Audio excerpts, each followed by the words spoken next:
first and rushed out of his car with his gun drawn, screaming at the top of his lungs. Let me see your hands. Bert, get on the ground. Get on the ground. Get on the ground right here. Get on the ground. You, burgundy shirt, get on the ground. Over here. On the ground. The two men were Clarence Gaillard and Demario Julian. Julian got down fast enough, but Gaillard had rods and pins in his leg from an accident. Do you not listen? Get on the ground.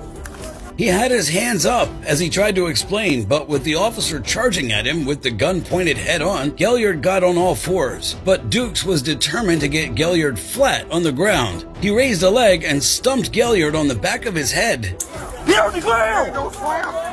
Get on the ground.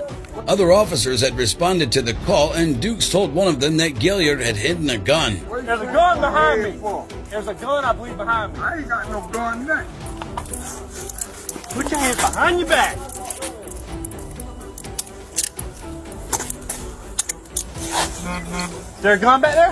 Ain't no gun. By that truck. While the search for the gun was on, Dukes placed Gaillard in cuffs. By the time he was done, the officers still hadn't located a gun, so Dukes rifled through the older man's pockets, searching for the elusive gun. Bro, you got a gun on you, man? No, I ain't got no gun. right, I I'm don't just want no gun.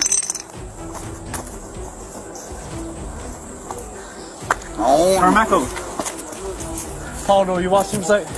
There was nothing on Gaillard. Dukes retreated to the car and continued searching. He soon found what he was looking for.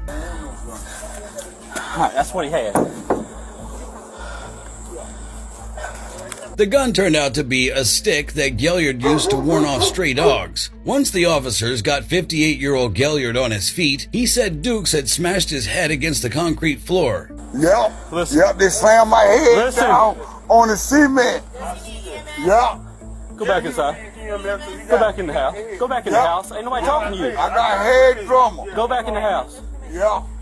Y'all bust my head down. Yeah, I've been in accident. Yep. Y'all bust my head down. You threw me down. I sure did. and- You wasn't listening. Yep. While other officers called for an ambulance, Dukes had other things on his mind. He knew he would be in trouble if he didn't find a weapon and continued searching Gaillard's pockets. When Dukes didn't find a gun, he gave the officers a different version of events and even blamed his actions on a stick. He was in front of the car when I came up. And he was walking like this. And I thought it was a gun at first. I said, drop the gun, drop the gun, drop the gun, drop the gun. I had him at gunpoint. And he's over here doing something like this. You slammed my head. What he was doing is putting this up behind the tire. So he comes over right here. He got his hands in his pockets. I'm telling him, let me see your hands, let me see your hands, let me see your Why you hands. bust my head? He wasn't listening. No, it ain't. He got like this right here, You grabbed me. and we went onto the ground.